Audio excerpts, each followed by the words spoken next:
Hello dear student, this is Sudhir Sahu, assistant professor zoology. चलिए बेटा, बहुत दिनों के बाद मौका मिला है कि आप लोगों से मिलूं और सुधीर सर बायोलॉजी के चैनल में कुछ अच्छा कंटेंट आपको प्रोवाइड करूं। बहुत सारे मैसेजेस आ रहे थे और मेरे कॉलेज में भी स्टूडेंट के विजिट हो रहे थे कि सर जो भी यूजीसी का न्यू गाइडलाइन आया हुआ है उसके बिहाफ में क्या नेट सेट करना सही रहेगा या फिर पीएचडी कर लें। या फिर कुछ लोग क्वेश्चन पूछ रहे थे कि भाई नेट सेट की अब नीड ही नहीं है, हमको सिर्फ पीएचडी करना है और उसके बाद हम असिस्टेंट प्रोफेसर बन जाएंगे। बट बेटा, ये बहुत ही कॉम्प्लेक्स पैरामीटर है जिसको हमारे यूजीसी के जो चेयरमैन हैं उन्होंने आपको एक्सप्लेन किया था और मैं उसको आसान तरीके से एक्सप्लेन करूंगा। ठीक है, तो चलिए मैं आपको एक अनाउंसमेंट कर देता हूं। बेटा, गवर्नमेंट जॉब लगने के बाद अब मैं कोई भी पेड कोर्सेस आपको प्रोवाइड नहीं करूंगा। अब जो भी कोर्सेस मैं लाऊंगा हमारे सुदेश सर बायोलॉजी के चैनल में वो टोटली फ्री ऑफ कॉस्ट होगा। इसमें कोई भी चार्जेस आपको नहीं लगेगा। तो अभी तक आपने मेरे चैनल को सब्सक्राइब नहीं किया है तो प्लीज उसे सब्सक्राइब कर लीजिए, क्योंकि यदि आपको CSIR NET, CG SET, assistant professor botany and zoology या फिर पीजीटी की तैयारी करनी है तो मैं आपको दूंगा सबसे बेस्ट कंटेंट जो पूरे यूट्यूब में आपको नहीं मिलता है। I am 6 times CSIR net qualified, 2 times JRF and 4 times LS। So qualification बहुत अच्छी है और आप हमारे मार्गदर्शन में चलेंगे तो आपको भी बेहतर कंटेंट प्रोवाइड होगा। चलिए टाइम बिना वेस्ट किए हम स्टार्ट करते हैं हमारा कंटेंट आज का। ठीक है, तो सबसे पहले हम बात करेंगे कि ये नेट सेट और पीएचडी का जो नया डिलेमा है बेटा वो क्या है।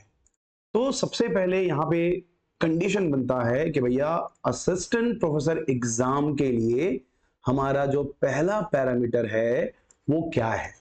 चलिए मैं अपने आप को नीचे ले आता हूं और सबसे बड़ा जो फंडामेंटल चलता है वो इसमें चलता है कि क्या हम नेट सेट क्वालिफाई कर ले या फिर हम पीएचडी को क्वालिफाई करें जिससे हमारा कैरियर बेहतर बन पाएगा।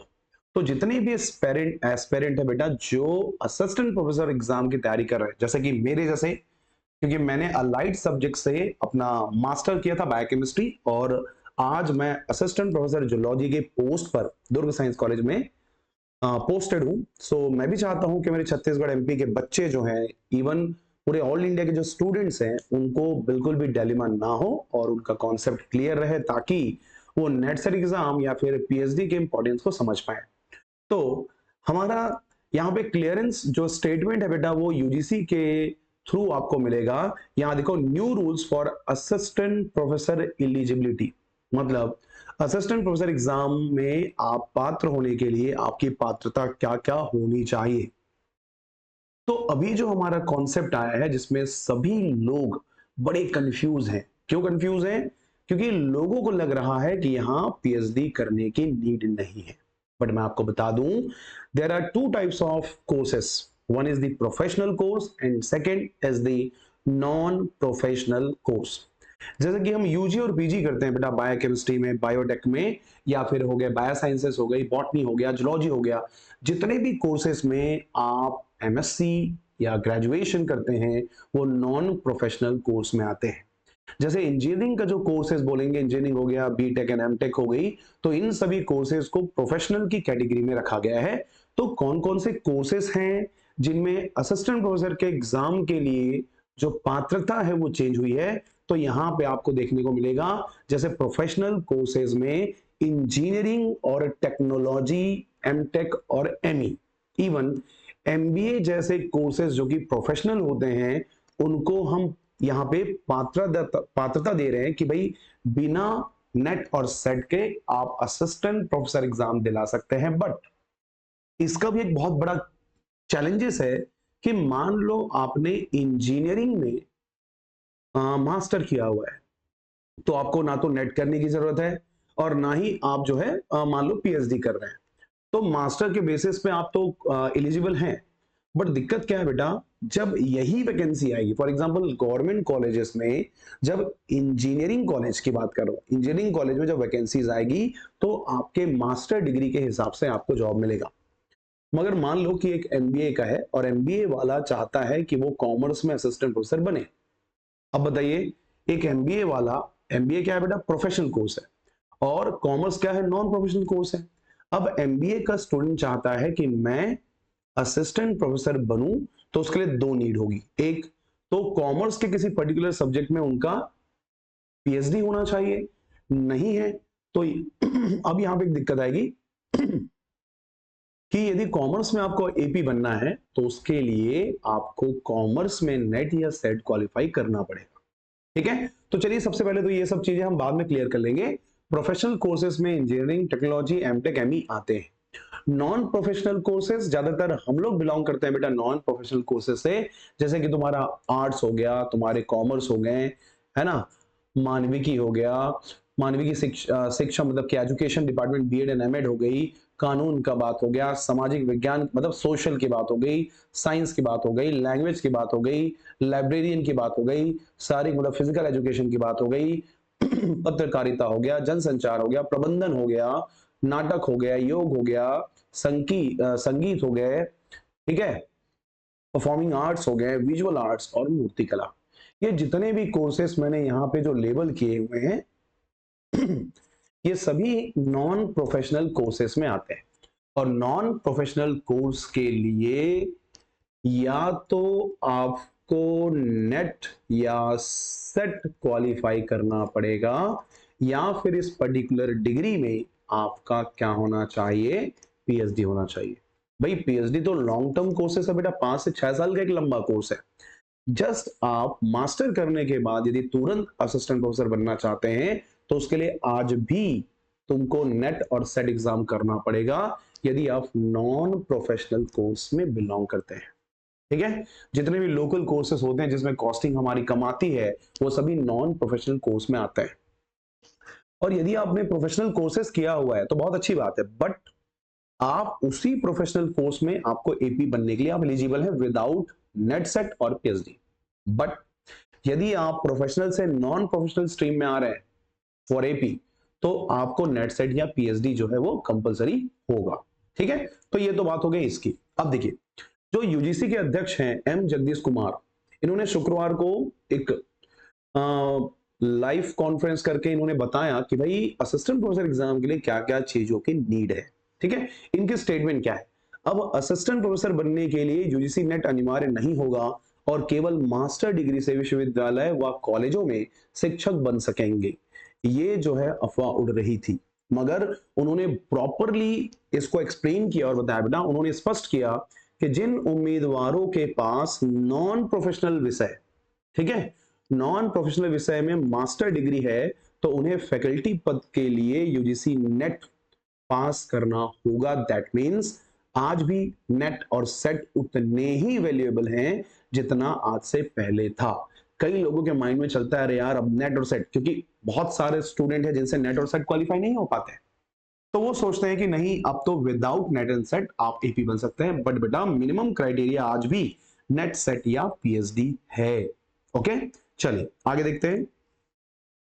दूसरी बात ये देखो, जैसे कि प्रोफेशनल विषय एमटेक हो गया, एमई हो गया, जैसे मास्टर डिग्री हो तो उनके लिए यूजीसी नेट की जरूरत नहीं होगी। मतलब प्रोफेशनल कोर्स में आप यदि बिलोंग करते हैं तो आपको बिल्कुल भी इसकी नीड नहीं होगी। ठीक है, अब देखिए केंद्रीय शिक्षा मंत्री धर्मेंद्र प्रधान ने सोमवार को यूजीसी विश्वविद्यालय एवं कॉलेज में शिक्षकों और शैक्षणिक कर्मचारियों की नियुक्ति और पदोन्नति के लिए न्यूनतम योग्यता और उच्च शिक्षा में मानकों के रख रखाव के उपाय विनियम 2025 का मसौदा जारी किया। मतलब कि ये जो रूल है 2025 यूजीसी गाइडलाइन के अनुसार आएगा और इसका डिटेल आपको वेबसाइट में मिल जाएगा। मैंने उनके लाइव कॉन्फ्रेंस से ही उनके कंटेंट्स को मैंने यहाँ पे दिखाया है ताकि आपको कंफ्यूजन ना हो।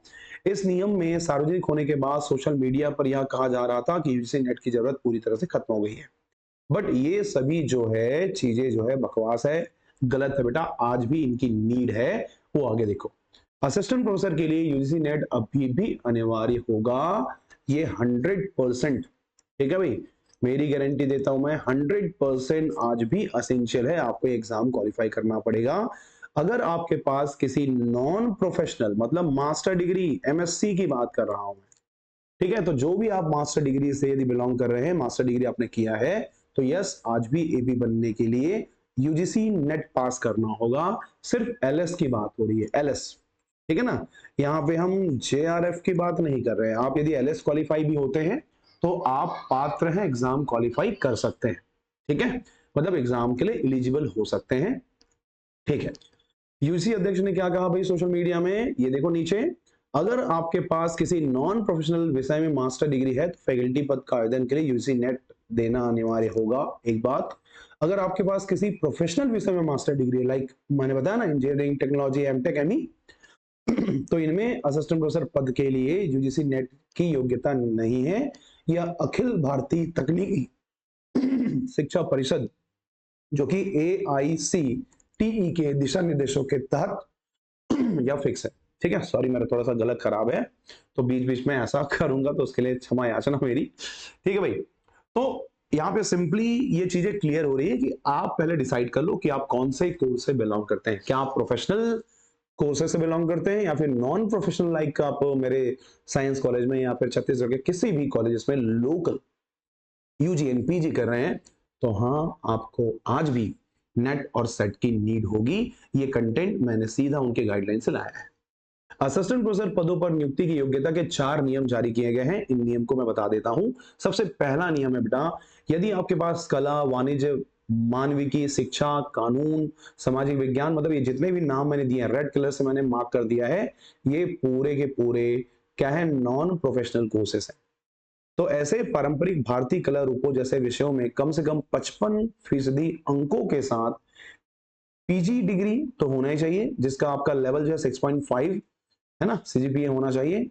तो आप असिस्टेंट प्रोफेसर के रूप में नियुक्ति के लिए पात्र होने के लिए यूजीसी नेट सेट पास होना चाहिए, मतलब आपको यूजीसी नेट सेट पास होना चाहिए। दूसरा, 55% आपको मार्क्स यहाँ पे लाने हैं आपके पीजी के डिग्रीज में। ठीक है, ये एक बात होगी। दूसरी बात, इनके लिए यूजीसी नेट जरूरी नहीं है, तो मैंने पहले ही बताया था।